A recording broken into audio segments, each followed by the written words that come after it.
This is Benedict Forsyth, bringing you the latest TRIAC Chronicle recording of 1874, reporting the news, even these darkest of times. Listeners, it is a dark time indeed we are facing. TRIAC, as we know it, is all but dissolved. The Accords suspended, and the revelations that Henry Fitzroy Lansing was secretly leading the club from the shadows since its inception have shaken the institution to its very core. But there is light at the end of this tunnel, my friends. The club is not disbanded completely. The Accords will be rewritten on the insistence of the new presiding officer, Mr. Smythe, the head of the Office of Professional Responsibility. I can tell you now, listeners, that we at the Chronicle have the first information as to where the Accords will be reorganized and resigned.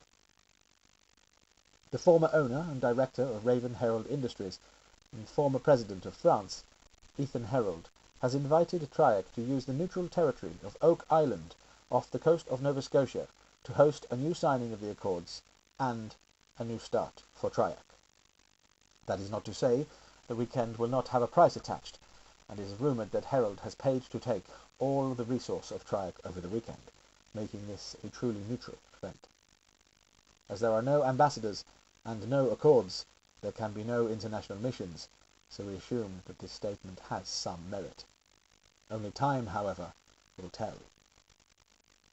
With no Accords in place, it will be the job of each nation to either send an appointed representative, not an ambassador, to state their nation's case for membership of the Accords. How this will be orchestrated is yet to be ascertained, but it is certain that any nation who does not take this opportunity seriously may see themselves without representation and outside of TRIAC jurisdiction.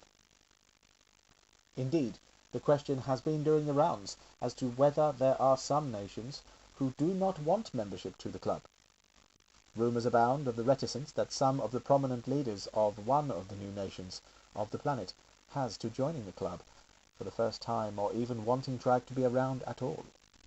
The name of the leader in the nation will remain anonymous at this time, but it is concerning that any country would decide that TRIAC is not necessary in this trying time.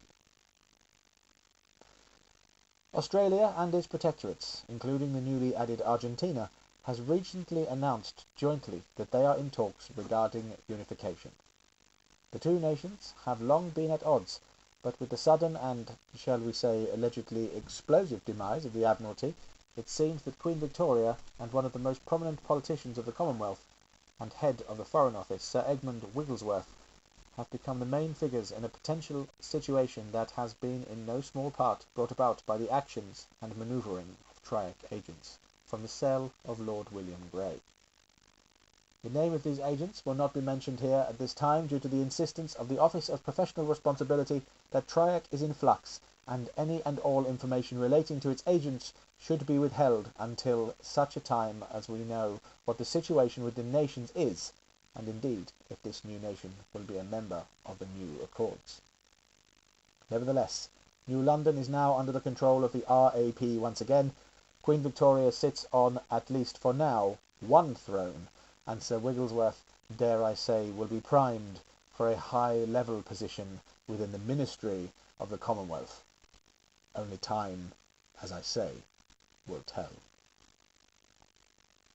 Before I leave the RAP for now, I have been requested by another prominent TRIAC agent of Lord Grey's cell to make a statement about the latest new Victoria-class Sky Fortress that has been recently floated from the docks of Port of Melbourne. This majestic new flagship and personal ship of Her Majesty has been recently renamed in memory of a fallen agent who died in service, taking back New London. Therefore, it gives me great pleasure to announce that HMS Ringtail is the newest addition to the Australian Sky Armada. God bless her, and all who fly in her. The fight against the renegade paladin Pavlov continues in the Russian collective. The last reports we had was that the nation had contained the insurgents and were in the process of pushing the villain back into the red zone. How much damage has been done, and what this means to the Russians for the future, is something that they are staying very quiet about at this time. We will provide more information when we have it. The IEU continued to rebuild after the devastating years of fighting against the vile machinations of both the Martians and the despot Wu Lin. The City of Pearls is now protected again, with the inclusion of the monks of Shaolin, who now maintain a field over the city. Spirituality and resonant power, where once technology was king. The Empress continues to rebuild her nation, and the people begin to believe again that they can trust their rulers to have their best interests at heart. The IEU is certainly still in a fragile position, but at the very least there is now light at the end of the tunnel. That is, if they can gain membership of TRIAC at the upcoming Accords.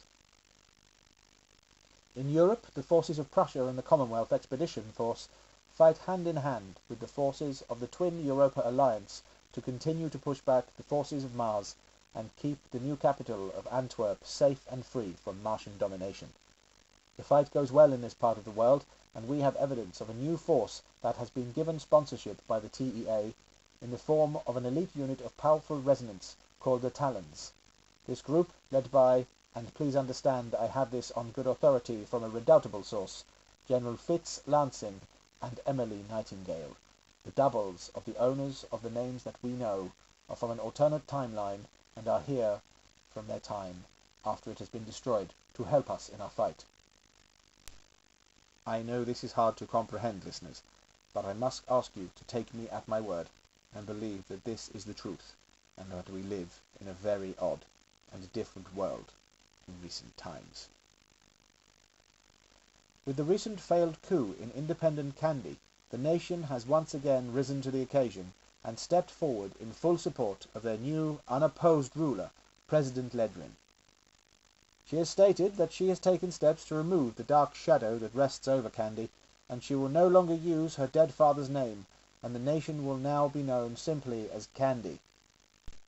With the upcoming Accords being signed in under 2 months, it seems that this small nation, the source of 80% of the world's dark steel resource, is set to make a name for itself on the world stage.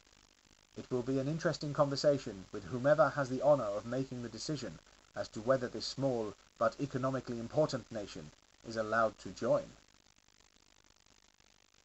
Recently, this office has become aware that a Mayday call was made from somewhere in the South Pacific, supposedly from the fleet of the rogue Admiral Alexander Mad Dog Maddox.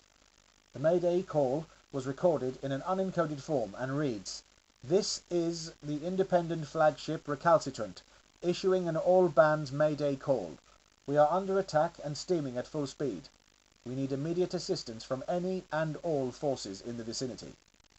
We have confirmation that the attackers were a fleet under the control of an as yet undisclosed French dignitary of high standing that are claiming the victory and the destruction of the Maddox fleet in its entirety. Names have been redacted at this time, but the French government has issued this statement. We of the French Republic see this as a great victory against one who has been a thorn in our side and the side of all law-abiding nations for years. We salute our brave naval forces and the noble that orchestrated the action. The name of this brave and noble commander has been kept secret upon their request, as they seek no recognition for simply doing their duty to France. All we can state is that this brave and noble hero is a member of the ruling 5 houses, and has been since their birth a loyal and proud citizen of this mighty nation, and we are proud and thankful to them for their efforts. It seems that Admiral Maddox, the scourge of the Mediterranean, and the enemy of the world, is finally gone. We shall see how long it takes for something to fill the power gap that this has opened up. So there we have it, listeners. A new world order is upon us.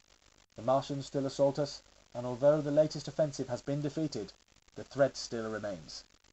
And it is not only the Allies that threaten our way of life. It is also more terrestrial forces that assail us. The rising threat of the Sanguine, what can only be described as a crazed death cult, continue to attack various parts of the globe. Their motives are unknown, but I'm sure we will see more of these in the future. The Strigoi, that presently have been only a problem in the darker and more remote places of the world, now are becoming more bold, and have even been seen attacking the City of Pearls in recent times. What will come next? We do not know. But what is certain is that we will keep fighting, and we will win through. For now, however, we have come to the end of our allotted time. So once again, this is Benedict Forsyth, saying goodbye, and keep listening, wherever you are.